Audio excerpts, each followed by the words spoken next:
So we went big on the windows as a result. Do you want to go in? Oh dear. I'll let you go, just need some time. At your own pace, you need to find your way.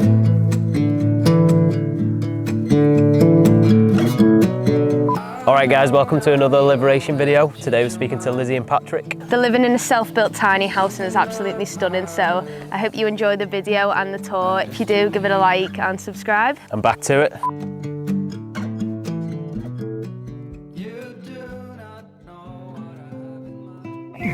I'm Patrick, I'm a sustainability consultant. I'm Lizzie and I'm an artist doing printmaking, and I also work in Oxford as a technician. Yeah, so we, for about a year, have been living in the timber nest, which is what we call our tiny house. Yeah, so it's on a flatbed trailer, and its dimensions make it legally a caravan, which means that we can have it here, which is my parents' garden.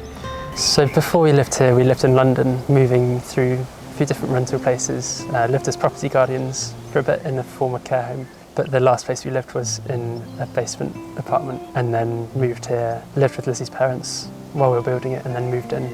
We've always sort of thought, oh, there must be a better way than paying rent, which is why we did the property guardianship thing, because that was a way of not having to pay so much rent. But it was mostly so that I could do printmaking full time, sort of have the financial freedom of that.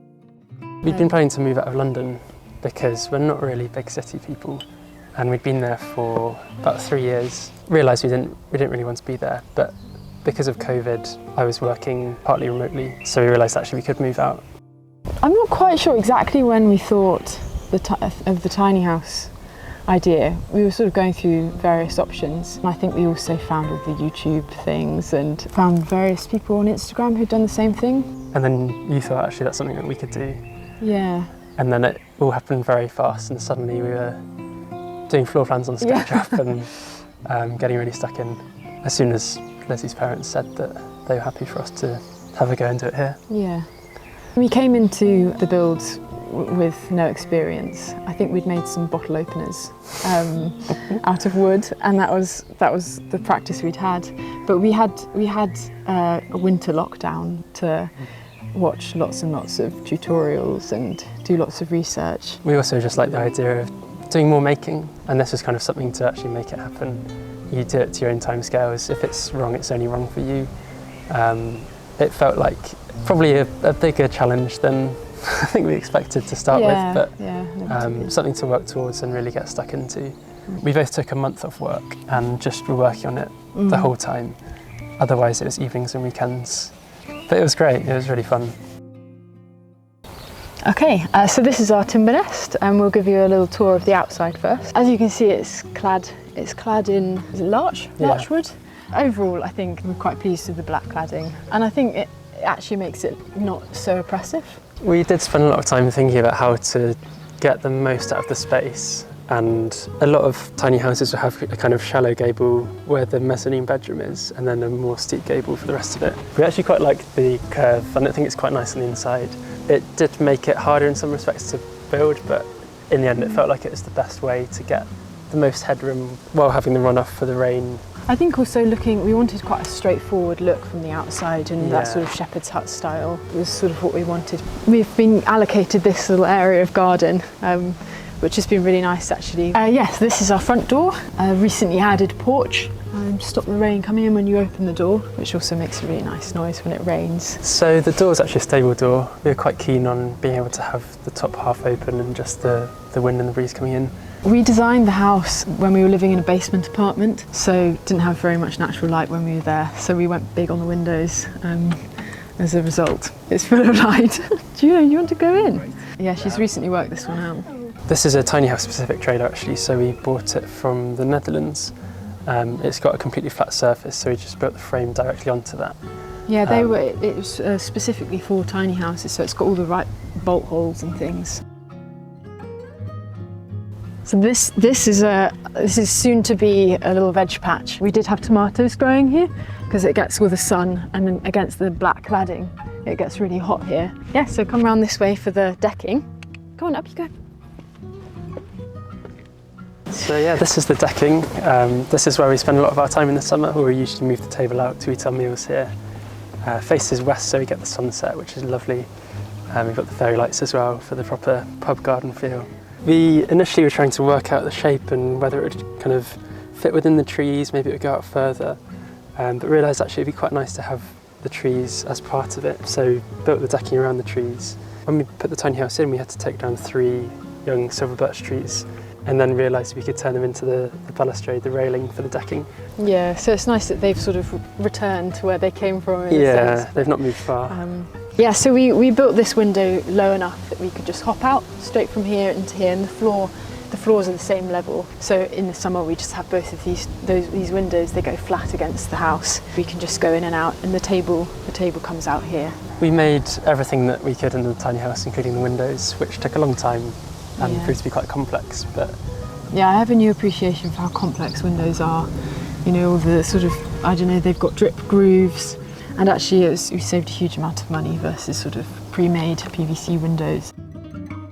So we're really lucky to have this view, and there's a horse that just sort of wanders around here, and the sun sets over here. Space to come out here and spend the evenings out here in the summer. Being on wheels, the house can be moved to other locations, which is something I think when we first built it we had in mind. You know, maybe we'd live here for a few years and then maybe we'd move it on somewhere else and live there. But the sort of planning permissions in the UK aren't particularly easy, even though it is legally a caravan. To live in it full time, you've essentially got to apply for permission. yeah, it's a shame because there are only 3 ways that you can live in one of these legally. The way we've done it, so living as members of another household, is the one that's probably most accessible to do legitimately. So we're very lucky that we're able to use this setup.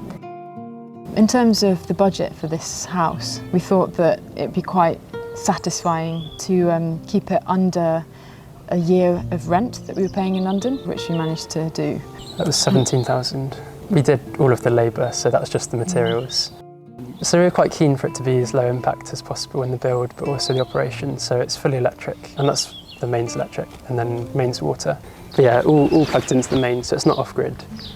We like the idea of having solar or something, but it's not our land, and so for now it's just hooked up to the mains. It's not completely easy because it is a really small space living in here. You know, we do tread on each other's toes quite a lot. It's a small space, and you leave one thing out and the whole place looks a mess. So, but then it takes 2 minutes to tidy the whole place. So it's sort of, there are lots of good things about it, but it is a challenge as well. One common question, you might show someone a photo and they say, do you live there? Yeah, we sometimes have it's a tiny house supermarket deliveries, and the person comes through and they say, are you on holiday? Or do you live here full time? There's such a variety though of responses. I think some people are really into it and they're all on board with that kind of alternative thing. And then there's people who definitely clearly need space and they can't understand how we could possibly do it. So we insulated the house with sheep's wool. We wanted something natural, and it's also really nice to work with. You can just tear it and it's not sort of toxic or anything. And it feels like it's quite fitting with the shepherd's hut style. Okay, so this is our kitchen. So we've got a fridge with one shelf of freezer here, electric oven with storage underneath, 2-ring induction hob, and then the sink. And then this is all dedicated to food storage. We thought, oh my goodness, that's going to be loads of space, but now that we've gone a shop, easy to fill. It does fill. We've gone for the whole sort of tiny house, decanting everything into jars, just because it's, you know, when everything's on show, you sort of got to make it look nice. Yeah, we did put storage in above the bathroom. Yeah, so we've got all our cycling and camping stuff up there. So we were really keen on there being lots of light and plenty of views as well.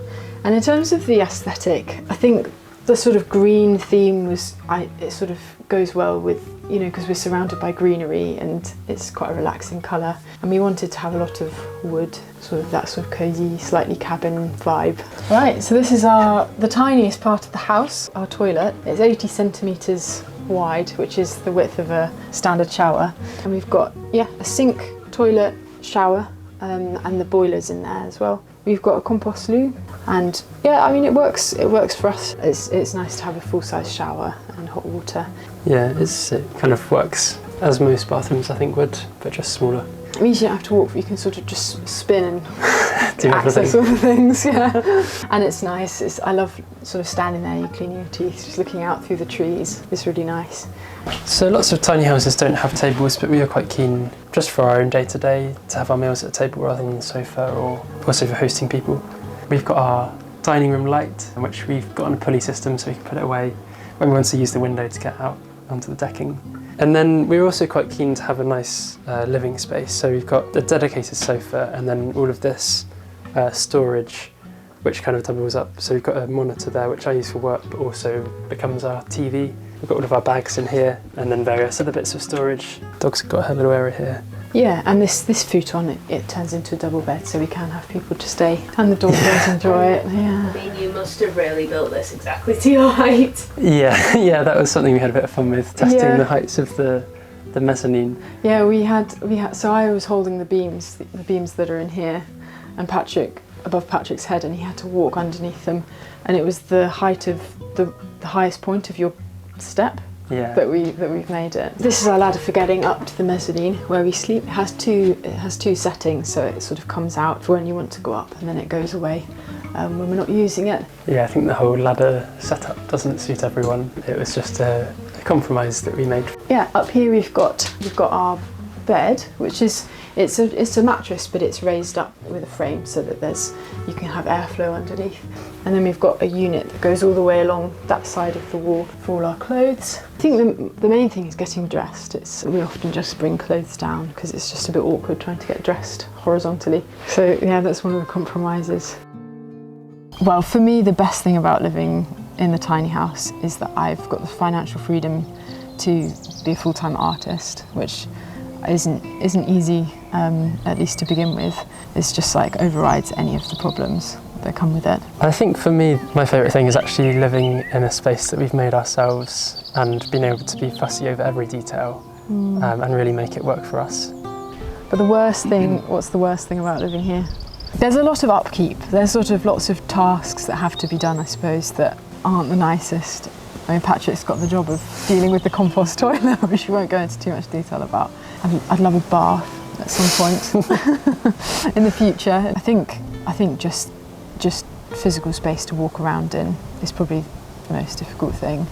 You know, you're sort of trying to move through one gap and you can't until the other person's gone through. Just sort of the small things like that just get a little bit annoying. I think for me it's that probably day-to-day slight compromise in space with the two of us and with storage. I do like the idea of living quite minimally, probably more the idea than the practicality. But yeah, the downsides have been small, I think, on the whole. What we think of us, you know, where this is going to go in the future, we're quite happy to live here for another few years, I think. Yeah, until we've saved up enough to buy a place. I think we probably will move into a conventional house, but definitely take elements of, potentially take on a project that needs more doing up, but probably move towards something that's a bit more spacious in the long term. We sort of have quite a lot of thoughts about balancing like the value of money over time, and actually, you know, our time is quite valuable, and living somewhere like this means that you don't have to work so hard because you don't have to earn so much. You end up with more money and more time because of this, because of how expensive rent is. If you're able to do something like this, then you can afford to work a lot less. For me, building this and living here has meant that I can work 4 days a week and enjoy having a bit more time to do those other things that always get compressed. It feels like the way things are moving a bit, and I think that'll be really valuable for a lot of people given the cost of living, particularly accommodation. We have been really lucky. I think there are some ways out there that involve a bit more of compromise in terms of where you live or the kind of setup. It is quite difficult to do, unfortunately. We realised that we had this option and it felt like it'd be a big opportunity to miss if we didn't, so we went for it, and we've been really lucky to do that. But yeah, hopefully one day it'll be easier. Thanks for watching and having a look around our tiny house. You can follow us on the Timber Nest on Instagram if you want to have a look at the process and how we built it all the way from the beginning.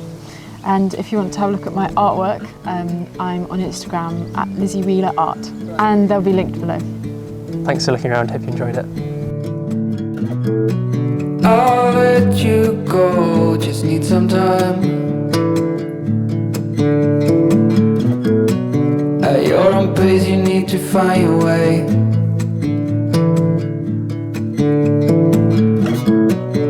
Alright guys, thanks for tuning in to another Liberation video. Hope you enjoyed it. What a place that they've got there. If you like what we're doing, give us a subscribe. We've got a lot more content coming out. And if you like the video, give it a thumbs up. See you on the next one.